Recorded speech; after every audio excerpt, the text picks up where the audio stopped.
I'm Chef Jam Melchor, and let me take you to a food trip like no other here in my Pampanga.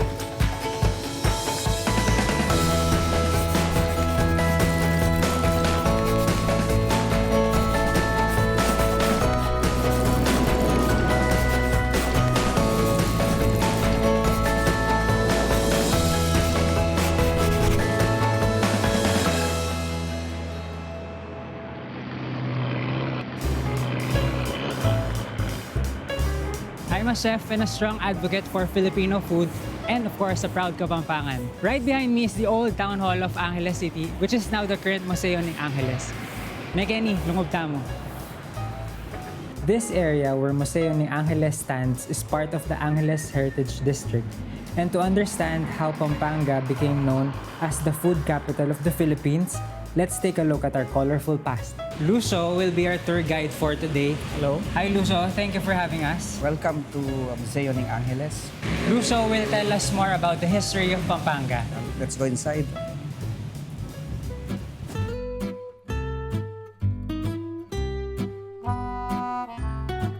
This building, declared by the National Museum an important cultural property. Pampanga is noted as one of the richest towns in the Philippines. So, can you tell us more about Pampanga before and Pampanga now? Yes, Pampanga, it's the first province established by the Spaniards in 1571. Kaya yung mga Kapampangan, namana nila yung influence of cooking because of Eastern and Western influence. And one thing, no, the Pampanga soil is fertile. Kahit anong itanim mo dyan, talagang tutubo. Do you think our history, our geography, and our story as a province contributed to our food culture? Before, during the Spanish period, one of the largest sugar producer in Luzon is Pampanga. So marami tayong rice kasi most of the Pampanga land are irrigated. No? Pwede tayong mag-harvest ng rice 3 times a year. Unlike the other region, naghihintay lang sila ng ulan. So definitely we're blessed. Geographically, all of the right things were here since back time. A few steps behind Museo ng Angeles is the historic Pamintuan Mansion, which is also called the Museum of Philippine Social History. Okay, Bettina, I know for a fact that for the longest time, this place has been closed to the public. And I'm just curious, what made the owners decide to open it to everyone? This mansion was built in 1890, and since that time it was closed to the public. And it was the National Historical Commission of the Philippines, who are the owners of this mansion right now, who decided to open it as a museum. So this mansion was given as a wedding gift by Don Florentino Pamintuan's parents, Mariano and Valentina Torres. Well, if you can see, the mansion is really grandiose when it comes to the architectural style. All the architectural details, it is more of the eclectic architecture because it is mixed with the Moorish, the Art Nouveau, and Art Deco designs. So what is very significant is this is found in the heart of the Angeles Heritage District, which is very near the Holy Rosary Parish Church. All the rich families lived around the church before because we have the idea of the Plaza Complex, where the Plaza Complex is comprised of the rich families' houses surrounding the church, and then as you go farther, the common people.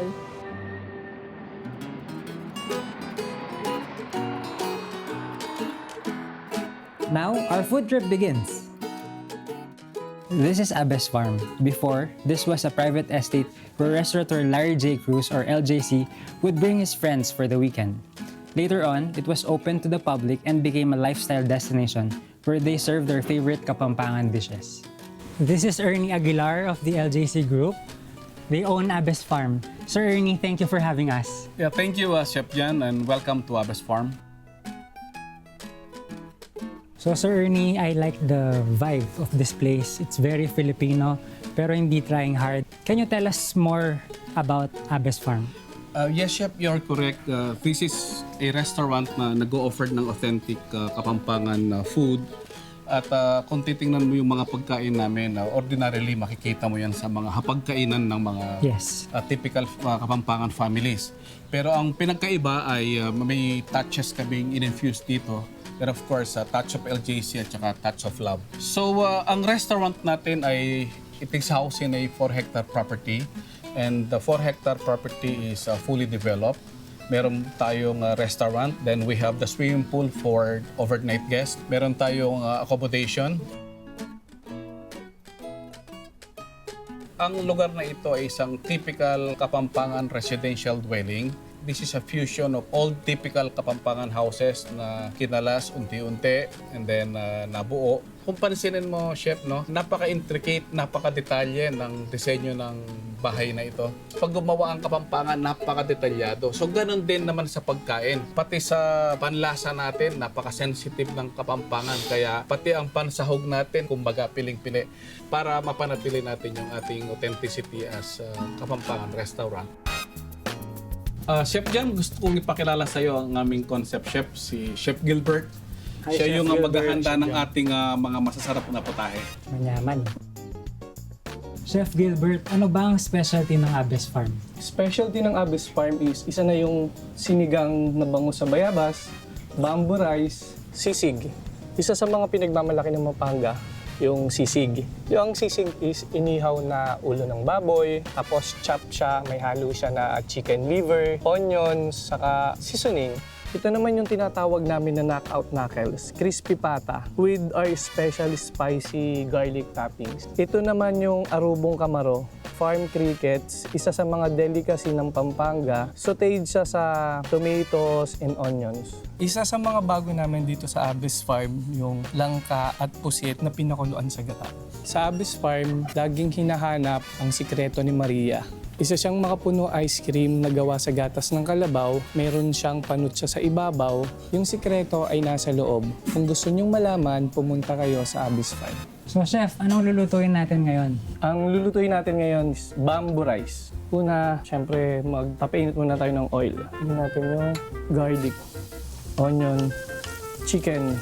Okay na yung chicken, lagyan natin yung tipon, bamboo shoots. Saute lang siya, dire-diretso lang. Tenga ng daga, seasoning, konting salt, white pepper. Rice wine para lumabas yung lasa niya. Saka may konting tamis. Kung luto na yung chicken, saka yung tipon, pwede na natin ilagay yung rice.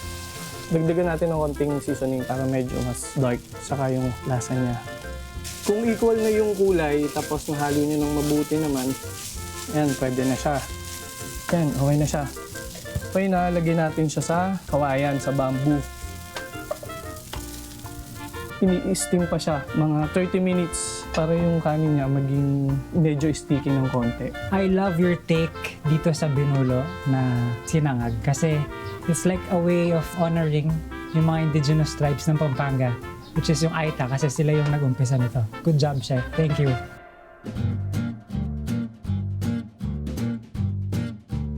Sarap!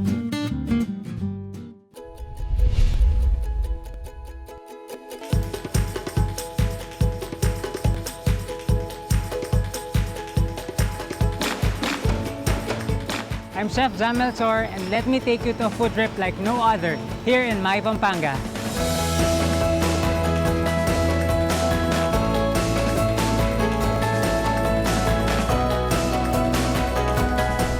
A lot of people will agree with me that sisig is the best pork dish on earth. Sa Maynila, yung mga ibang nagsisisig, kung ano-anong nilalagay nila. Oo, meron silang nilalagay na itlog, mayonnaise. Ito nga pinagmamalaki ko na sisig, napakasarap, tsaka hahanap-hanapin mo talaga siya. Ayun tayo! Aside from being the food capital of the Philippines, Pampanga is also our country's Christmas capital. These are a testament of how we value the traditions that has been passed from one generation to another.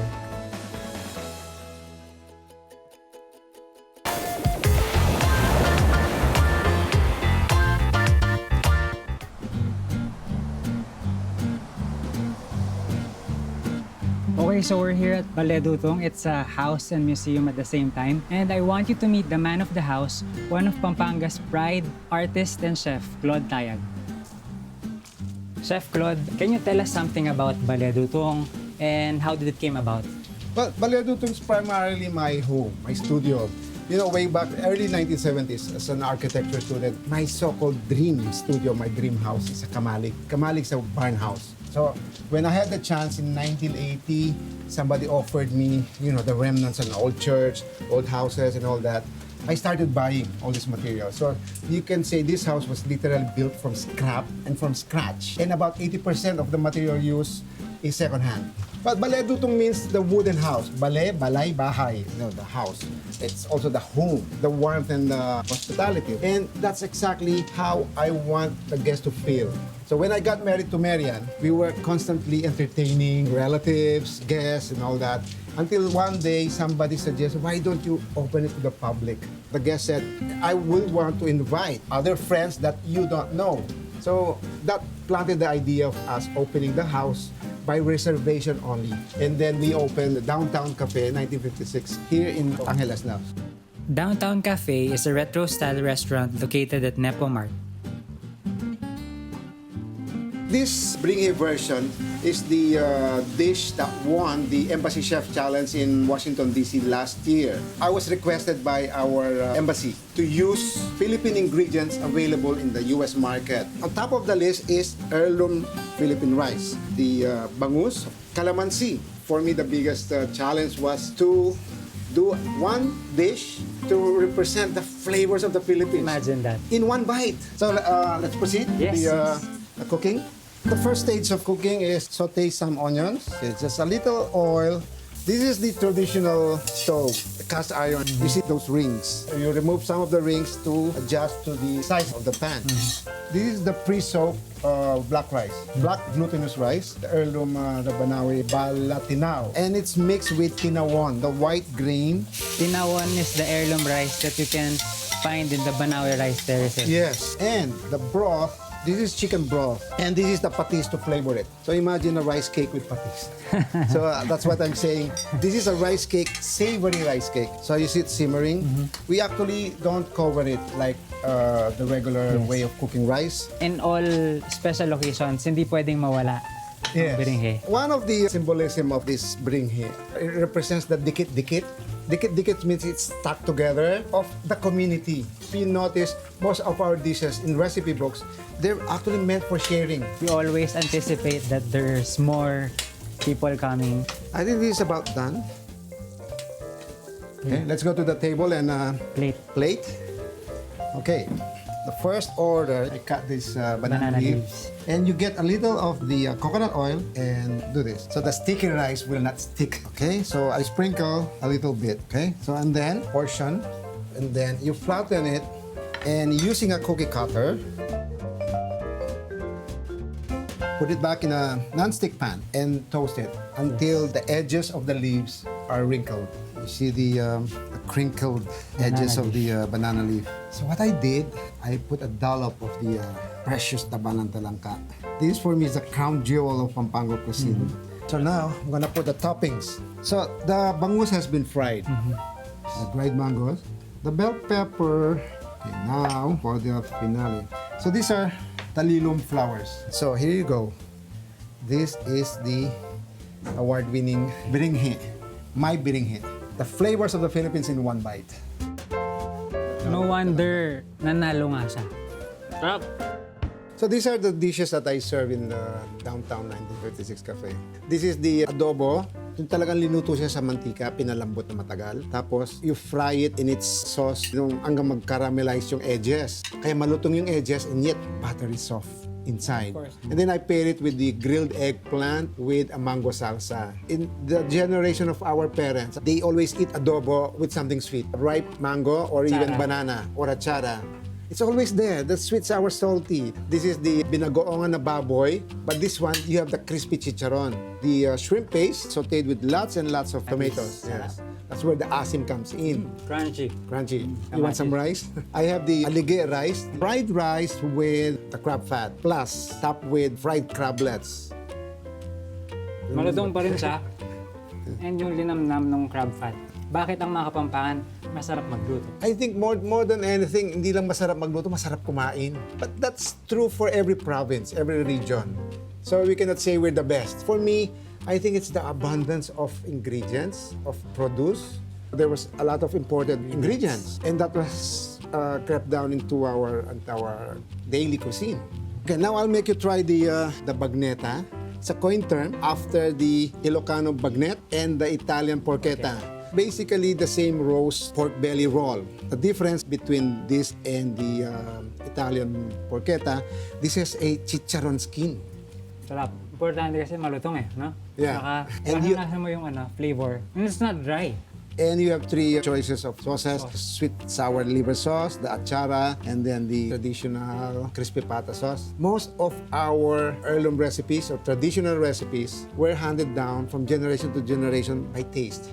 So it's a very personal thing. What we do is a way of passing on the torch, meaning continuing the tradition, especially with the millennials, having tried all this foreign, even what they call the fusion thing. You know, at the end of the day, they still go back to the lutong bahay, the home cooking, the comfort foods. What's your message to the young chefs and budding entrepreneurs who wanted to do the same thing? You learn first your panlasa. You go back to your roots. Love local. Love local, learn local. And support local artisans. Yes. Apart from our rich and savory dishes, Pampanga is also known for our sweets. I'm going to introduce to you to Francis. Hi, Chef. Francis. Kumusta? Okay lang, okay lang. Francis over here is the grandson of Lourdes Carrion. They're the owners of Carrion Sweets and Pastries. Their best seller is Plantanilla and Pastillas de Leche.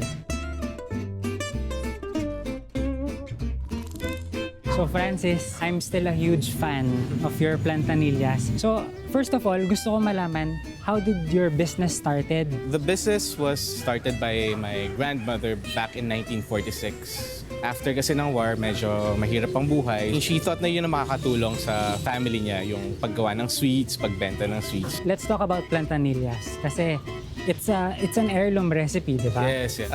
Plantanillas kasi, yung recipe niya, it's been with our family for over 100 years already. So traditionally, ang plantanillas kasi, ang filling niya is latik. Gawa sa coconut milk yan, di ba? Pero since maraming kalabaw dito sa Magalang, mas madaming milk which we can turn into pastillas de leche, it makes sense na mas gamitin namin yung pastillas de leche as a filling.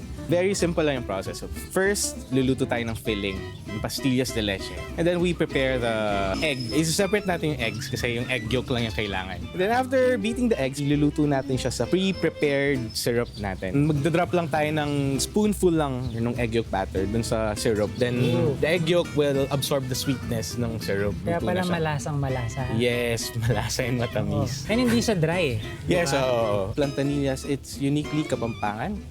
So you can't find it anywhere else. Yung mga unique recipes natin defines us as a culture, as a Kapampangan. That's true. Yun. This is a stopover must for pasalubong for every visitor here in Pampanga. Even the locals patronize this because of their affordable prices. Personally, I love their sapin-sapin, mochi, and of course, tibok-tibok. Tibok-tibok is the Kapampangan version of Maha Blanca and it is made from Carabao's milk. You can also try their pancit palabok for snack, which is Pampanga's premier noodle dish. Susie's Cuisine maintains the quality and taste of the products, making it the best Pampango kakanin.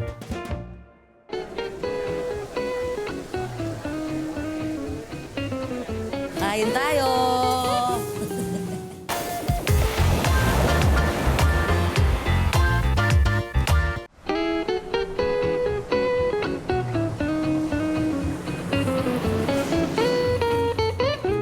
A lot of people will agree with me that sisig is the best pork dish on earth. That's why I'm taking you to two of the best sisig places here in Pampanga.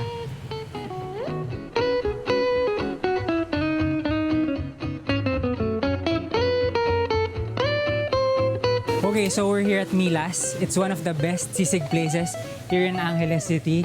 And we have here Aling Mila Ma Siglod. She's the founder and owner of this wonderful place.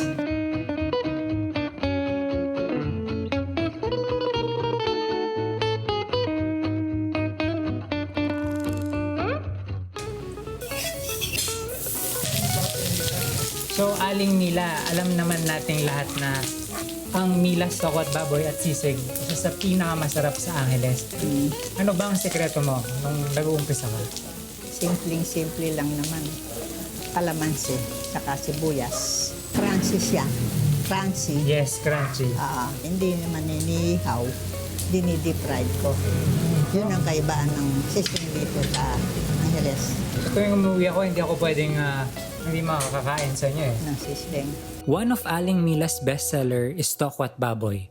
The tofu is fried perfectly, crispy on the outside and soft in the center. The richness of the pig's ears is balanced with the saltiness of homemade soy sauce and the freshness of celery. Her chicharon bulaklak is also a must-try. She also serves tocino barbecue and my favorite pako salad. So, ilang taon na po ba ang Milas? Almost 30 years. Kasing edad ko na pala. Oo. 1987 akong nag-umpisa. May mga ibang branch na po ba kayo? Meron sa May Kawayan. Wow!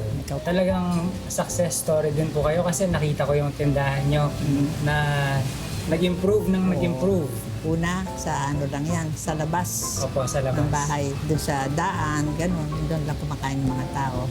Tapos, nung lumakas, in-improve namin ng Na-expand kayo. unti. Naayos namin ng maganda para masiyahan yung mga Si Aling Mila ang tunay na Lodi. Iba talaga tong sisig na to.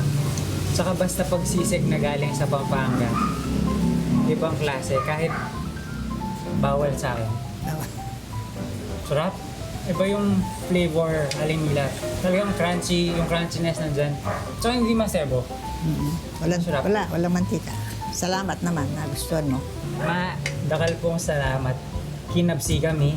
Ang pong may inspire kami. Kaya kayong istorya. Lalo na kami, mag-umpisa kami pa. Dakal pong salamat.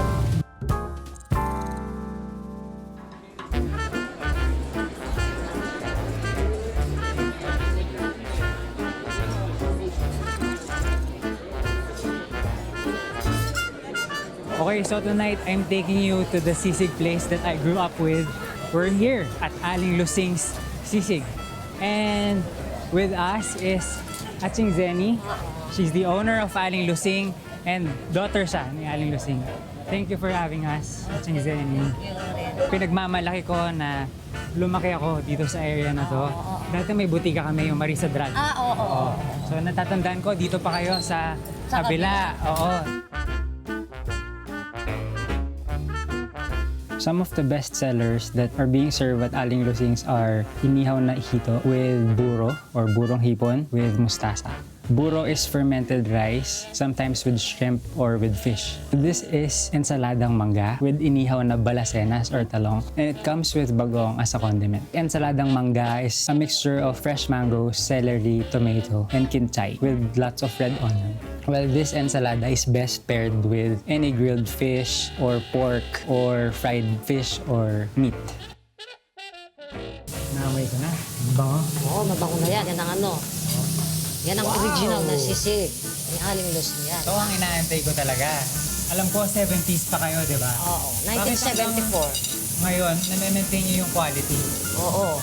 Kasi yung tinuro ng nanay ko, yun pa rin ang ginagawa namin hanggang ngayon. Sa Maynila, yung mga ibang nagsisisig, kung ano-anong nilalagay nila. Oo, meron silang nilalagay na itlog, mayonnaise. Ito nga pinagmamalaki ko ng sisig. Simple lang yung lasa ng sisig sa amin, sabi ko yan. Pero napakasarap, tsaka hahanap-hanapin mo talaga siya. Kain tayo! Ang sisig na to, moist. Ito ang malasa. Ito ang sisig na hindi ka talaga magsasawa. Masarap siya talaga pag inano mo sa kanin. Sarap. Nabusog ka naman. Dakala salamat, ne. Okay, no problem. Manyaman talaga.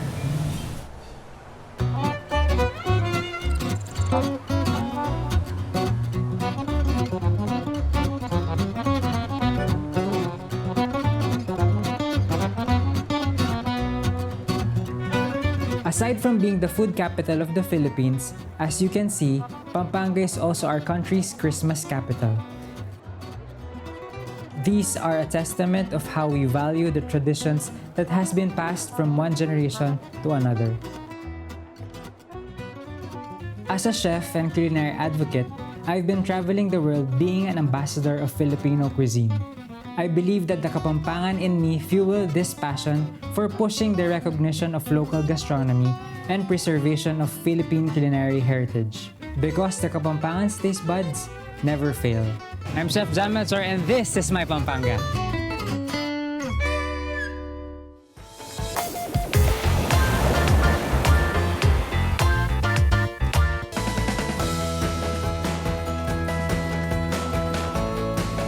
fun in Cebu because the art here is as awe-inspiring as its people. I'm Chai Share, and this is my Cebu.